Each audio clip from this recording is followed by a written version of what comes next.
Hello and welcome to this EVE Online guide where we are talking about how to learn PvP as a PvE player. In this episode we're going to specifically talk about overheating modules. Overheating modules is a really complicated subject to fully understand. Thankfully, we don't need to understand it, the absolute ins and outs of it. However, it's also a subject where a small amount of information can be dangerous. So hopefully I'm going to get the balance right in this video of giving you enough information to understand how it works for the most part, but without giving you too much information that I just frazzle your brain and you go away from this video more confused than before you started to watch it. There isn't going to be much PvP fighting in this video because it's such a complicated subject to understand. However, we are going to follow all of the rules and guidelines, and this is one of the subjects where, as we've discussed previously, we're adopting this method of practice then execute. I would practice and practice and practice and practice some more when it comes to overheating before you overheat modules in PvP. So let's get into the do's and don'ts of overheating modules. So overheating modules, so why would you even want to overheat modules in the first place? It increases your module's performance. Different modules get different bonuses, which we'll talk about, but in the case of PvP, this definitely 100% can give you the edge and can make the difference between a win or a loss, or even just making the fight much closer. The con to overheating modules is when you overheat a module, there is a chance that the module and any other module that is on the same slot, i.e. all your high slots or your mids or your lows, that the modules can take damage. And if the modules take too much damage, they can break mid-fight, and that's where a small amount of information can be really dangerous. So before you even think about overheating modules out in space, you are going to need thermodynamics skill. This has to be at level 1 before you can even overheat a module. Every level of thermodynamics reduces the amount of heat damage a module will take by 5% per skill level. I would advise taking this to level 2 straight away, because that will make a slight difference. Level 1 doesn't really make a difference, level 2 will. Obviously the higher you can get it, the better. So what do the modules actually do when you overheat them? So prop mods give you a 50% bonus to the amount of velocity that a prop mod gives you. This is both afterburners and micro warp drives. Tackle modules, so webs, scrams, points, you get a bonus to the range, depending on what the module is, but it's roughly 20 or 30% bonus. And weapons decrease cycle time. That is going to increase your damage per second. Obviously there are other modules we can heat, but these are the main ones. The only other one which you're probably going to heat fairly often is any repairers, so a shield booster or an armor repairer. They both reduce the cycle time and increase the amount that you are being repaired. There are, like I say, more modules out there that you can overheat. Basically, any modules that you can activate can be heated. So it might be the likes of armor resistance modules, shield resistance modules, stuff like that. So that's the real basic overview of what is overheating and why do you want to do it. It's going to make your ship perform better, but like I say, the downside is your modules will take damage. Damage on modules doesn't affect the performance until it gets to 100% damage, in which case the module breaks and fails, and you cannot use that module until you go to a station and repair it. So this is where we're going to start to get into a little bit of the detail of overheating, because it's important that you understand at least the general principle of what happens. The calculations and the formula is really complicated and convoluted, and it changes depending on what size ship you're using, what module you're using, so on and so forth. So I don't want to muddy the water too much, but like I say, I need to give you the information so that you do understand, for the most part, what is going to happen. So you're out in combat, you overheat a module. The first thing that will happen is guaranteed to happen 100%, and that is you are going to add heat to the rack. The high rack, the middle rack, the low rack, depending on where the module sits. And the amount of heat that is added to the rack is based on the cycle time that a module is activated and what type of module it is. The most dangerous modules to heat are prop mods, and then everything else is not as dangerous. Prop mods give about 4% heat to the rack per second, and most prop mods last 10 seconds. So in one cycle you're putting 40% heat into your rack. Now that's important to understand, because the second part of what happens when we overheat a module, this is chance based, and that chance is directly related to how much heat is in the rack. Okay, so here's some examples which are hopefully going to explain that a little bit easier. So in our little frigate or destroyer, this works the same for the frigate and the destroyer. We are out in PvP and we are about to drop point to get out of range, so we heat our warp disruptor, which is going to give us an increased range. So we're going to keep point. Okay, so cycle 1 of heat, we are going to increase the heat rack by 5%. A meta warp disruptor will add 1% heat per second, and they cycle for 5 seconds, so that's why we're getting 5%. If you're using Tech 2, it actually puts 2% per second, so that would go up to 10. But for this example, we're just using a meta module. So we increase the heat in the mid rack by 5%, and then modules have a chance of taking 4 heat damage. The amount of damage that they take is based on the module you activate. If we go into the information on a warp disruptor,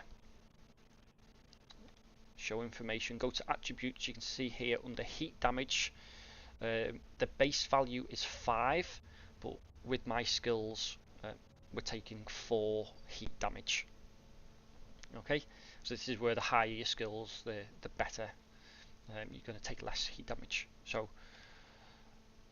when the module takes that heat damage, depends on how much heat is in the rack, and it also depends on where the module is relative to the module that was activated. So on our ship here in the top right hand corner, if I activate this warp disruptor, which is on the far right, if this was like a clock face, it'd be on the far right of the mid slots.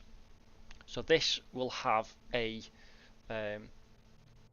5% chance to activate, or sorry, a 5% chance to take heat damage, because we've got 5% heat in the rack, and then that 5% is multiplied by a figure depending on where it is relative to the module that was activated on the rack. So obviously the module that we activate is on the slot, so that just gets 100%. So that initial 5% is times by 1, which is 100%, to give us 5%. The next module along, which I'm saying is the second module, that will take the initial 5%, and that factor is times by 0.5, 50%, which gives us a 2.5% chance for our cap battery to take heat damage from the warp disruptor being heated.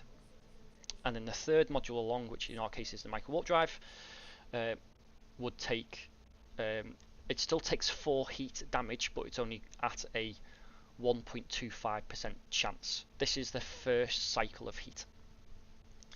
If we have to heat the module for a second cycle, the heat in the rack, well, that's wrong, that should be 10%. The heat in the rack is now increased to 10%. So the first module now has a 10% chance to take that 4 damage. The second has a 5% chance to take 4 damage, and the third has a 2.5% chance to take 4 damage. So you can see these numbers are all relatively low for the warp disruptor, which means this is a relatively safe module to overheat.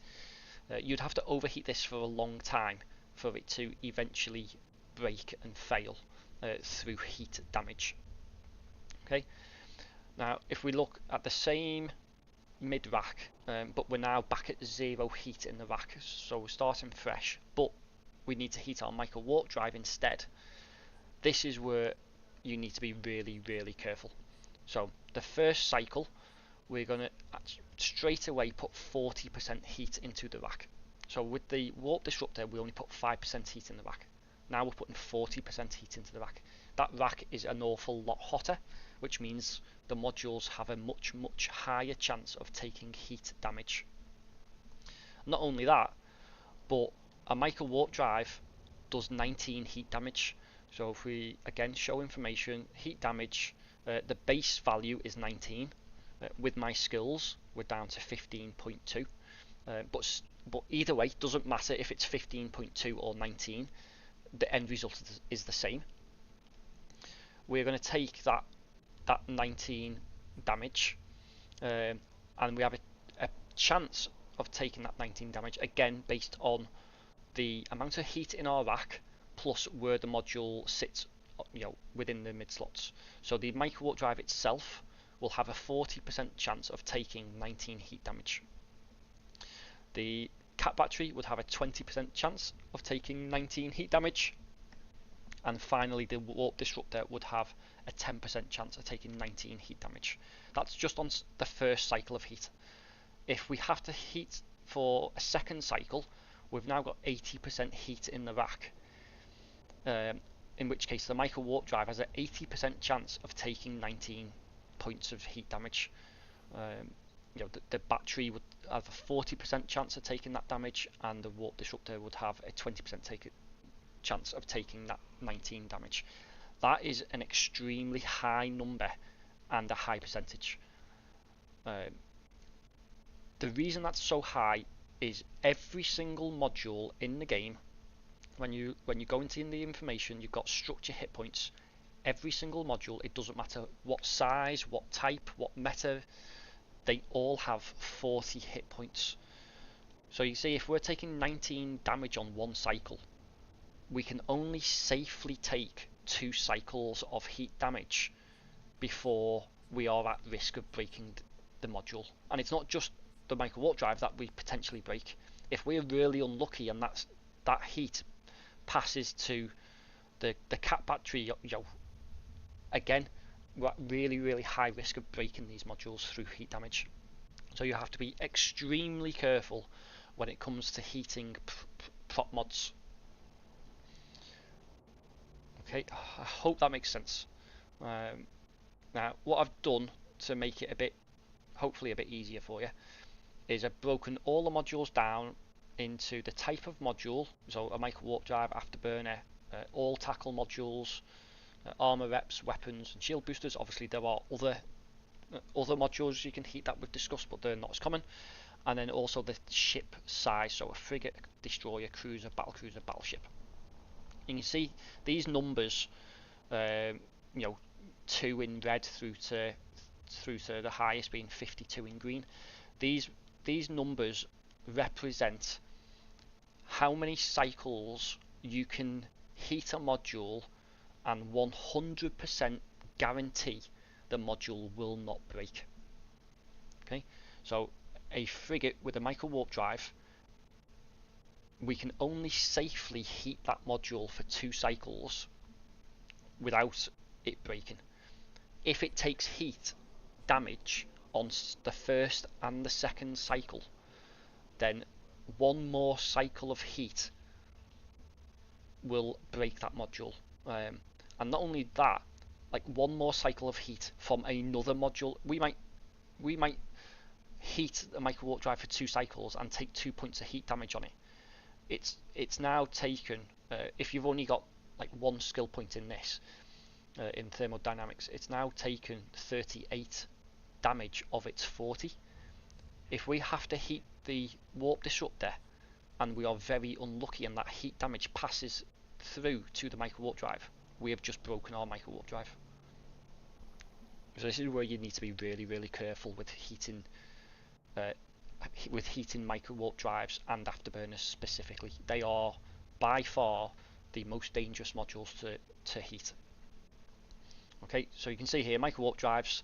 It does get better on bigger ships, and that is a general rule. It doesn't hold true for everything, but a general rule: the bigger the ship, the safer it is to heat modules. So yeah, micro warp drive, 2 cycles, you're safe on a frigate and a destroyer. Cruiser, battle cruiser, 3 cycles. That is because if we look at the modules, let's get to our micro warp drives, propulsion, micro warp drives. So we say any of the 5 MN. If we go into information heat damage, we've got 19. If we increase to a 50 MN, which is obviously a cruiser and a battle cruiser, the heat damage now drops to 11.4. So these are still dangerous, but a little bit safer to heat. So you could cycle that 3 times and be safe, but on the 4th you're risking breaking the module. And then again with the 500 MNs, the heat damage drops again down to 8.2. So again, they are slightly more safe to heat. You're still going to put as much heat into the rack, so you still have that high percentage chance of taking heat damage. It's just the amount of damage you take is going to be lower. Afterburners, similar thing. On frigates and destroyers, they are fairly dangerous, although you have a little bit more leeway than micro warp drive. And then when we get to cruiser, battleships, it starts to get a bit safer. Again, we can look at the information on afterburners. So a 1 MN, we are taking 9.6 damage. This is the base value. So like I say, your skills will lower this. We go up to a 10, we're only taking 5.7 damage, and if we go up to 100, we're now only taking 4.1. So that is why, general rule, bigger ships are safer to heat. There are more factors that affect it, but that complicates things a bit too much for what we need to know. Tackle modules, they only have 1 size. The warp disruptor, this goes on any ship, doesn't matter whether it's a frigate, cruiser, battleship, they're all the same. And the heat damage is fixed, base value of 5. These numbers here are all based on you having thermal dynamics at level 2, which is at level 2 you can get an eighth, an eighth cycle on your tackle modules. If you're only at level 1, you risk breaking it after 7. So your eighth would potentially be red, whereas if you get thermodynamics to level 2, you can safely go to 8 and then potentially break it on the 9th. Armor reps are fairly long cycling modules. Got an armor rep here. There's only a small on our frigate, obviously, but heat damage for base of 5.4. So yeah, again the same. You get about 8 cycles, and I'm pretty sure, if I remember correctly, it doesn't change based on the size. There's one that I forgot to actually check this before, so let's have a look. So a small, let's do a small enduring is heat damage 5.4. Go to a medium enduring, heat damage 5.3. It's basically the same, and then a large enduring is 5.4, so it is the same. So all armor modules, armor repairers, you can, doesn't matter what ship, it will change slightly again, because like I say, the calculations are really complex and complicated. So bigger ships, you probably can get a 9th or a 10th cycle, but just trying to keep it simple. Armor reps 8 cycles, and like I say, all these numbers are based on the fact that if you were to take heat damage on every cycle, which is unlikely but possible, these are how many cycles you'll get. Weapons you can cycle quite a lot and are fairly safe. You just need to be careful with destroyers. The main reason for that is most destroyers have a lot of guns. The more modules you cycle, you're going to put heat into your rack much quicker. So on our Atron here, we've only got 3 guns. Each gun is going to put roughly 1% heat into the rack per second. We've got 3 guns, I think they're like 4-second cycle time. Rate of fire, 3-second cycle time. Base value of 4, yeah. So you've got 4, 8, 12. So you've got putting 12% heat into your rack with 1 cycle on the Atron. If we had like a catalyst as an example, let's have a look at the catalyst. Show info on the catalyst. We can have, I can't remember if it's 7 or 8 guns in a catalyst. Attributes. So it'll be easier just to simulate it. Yeah, turret slots 8. So if we are putting 4% heat per cycle per weapon, you've got 4 8s. 4 8s is 32, so putting 32% heat into your rack just on a single cycle. So that's where, with destroyers, you need to be a little bit more careful heating guns on destroyers. Everything else is relatively safe, and then shield boosters are really high numbers, but the reason they are so high is because they cycle much faster. So if we look at one of the shield frigates, not there here. So let's have a look at what have we got? The Condor. So the shield booster here, cycle time is 2 seconds.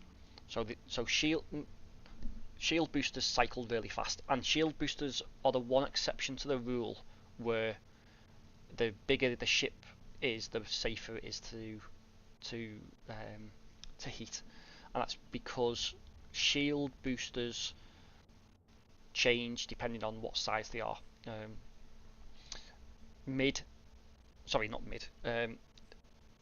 Medium and large shield boosters cycle times are increased Therefore, per each cycle, they do more damage and add more heat into the rack.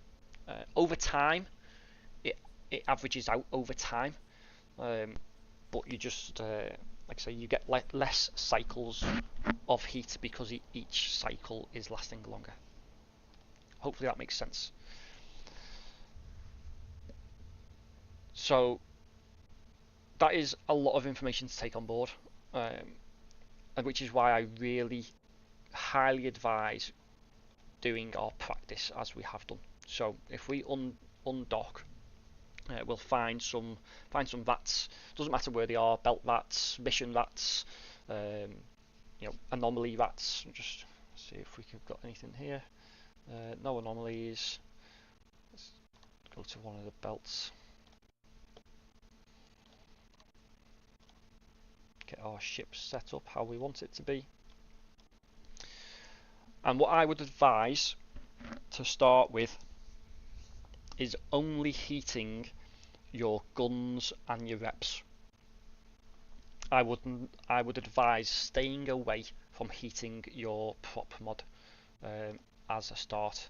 So when a module takes heat damage, that heat damage shows on the module and will stay on the module until you repair it, either at a station or with nanite repair paste. If a module is 100% broken, you have to repair it in a station. Anything up to 99% broken, and you can do it with paste. So we've got a blood refuge here, that'll do us.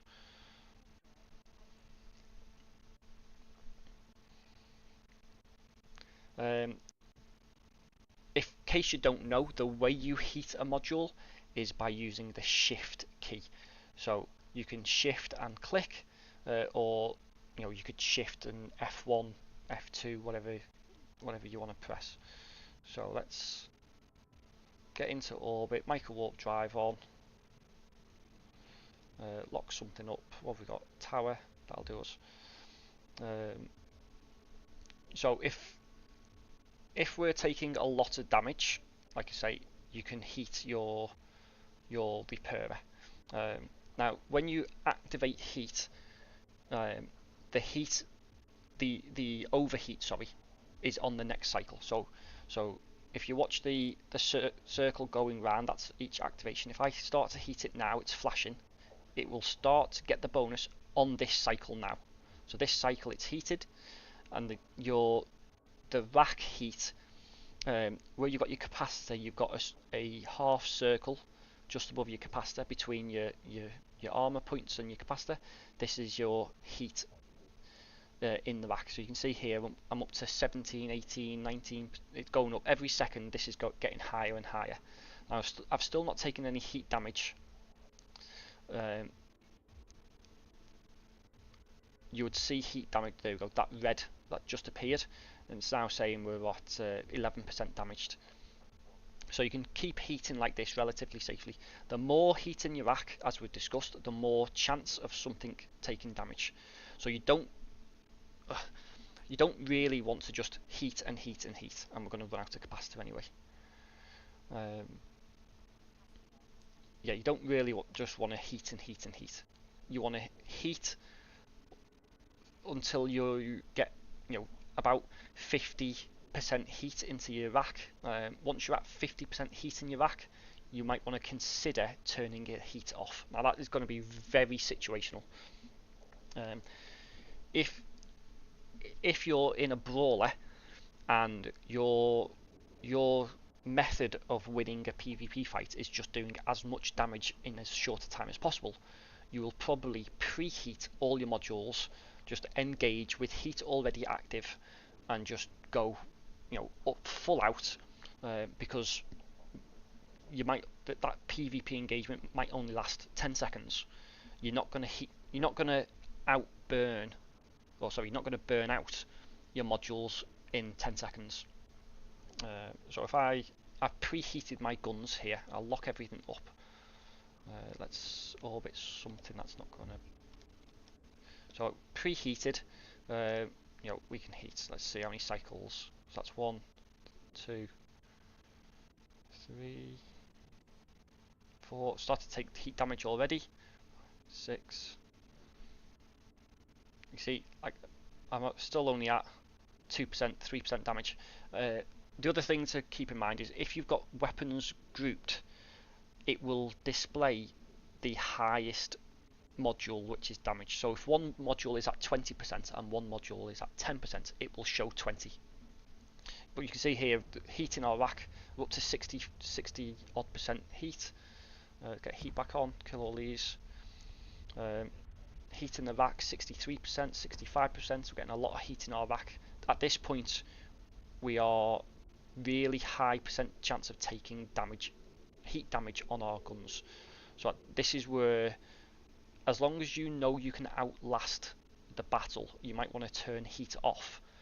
And when heat is turned off, the heat in the rack will slowly dissipate. So you can see we're at 73, 72, 71, 70. See that heat in the rack is now going down.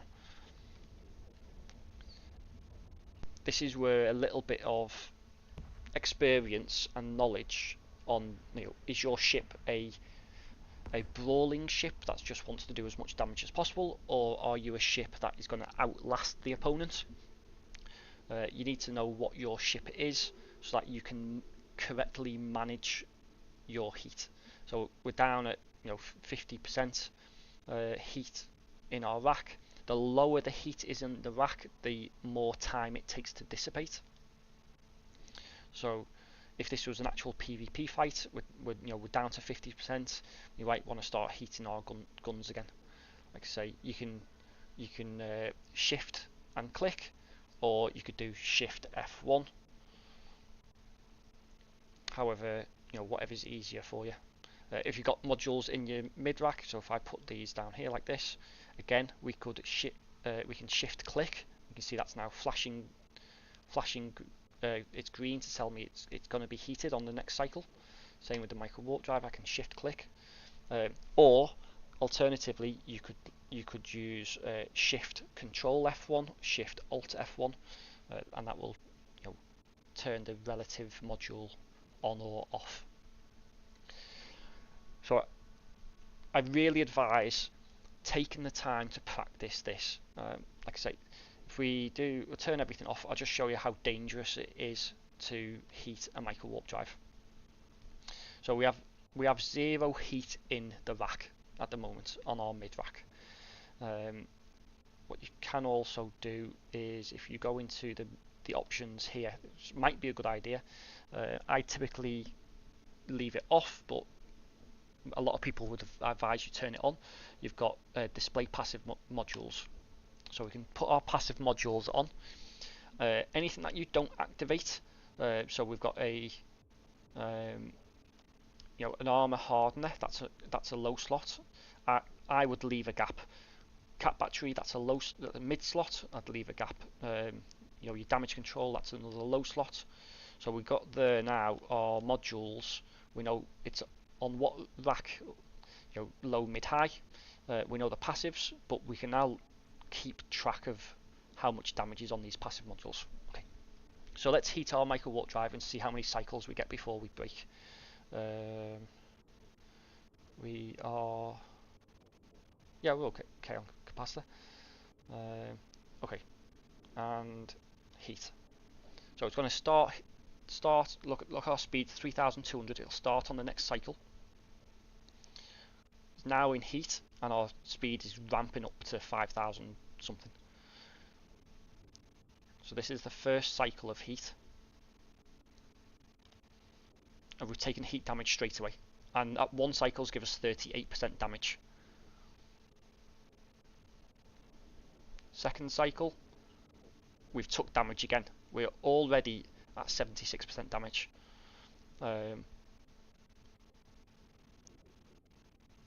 And third, we didn't take heat on the micro warp drive, but we did on our cat battery. Fourth cycle, we didn't take any heat. That was very lucky. And we're getting fairly lucky here, not taking heat damage.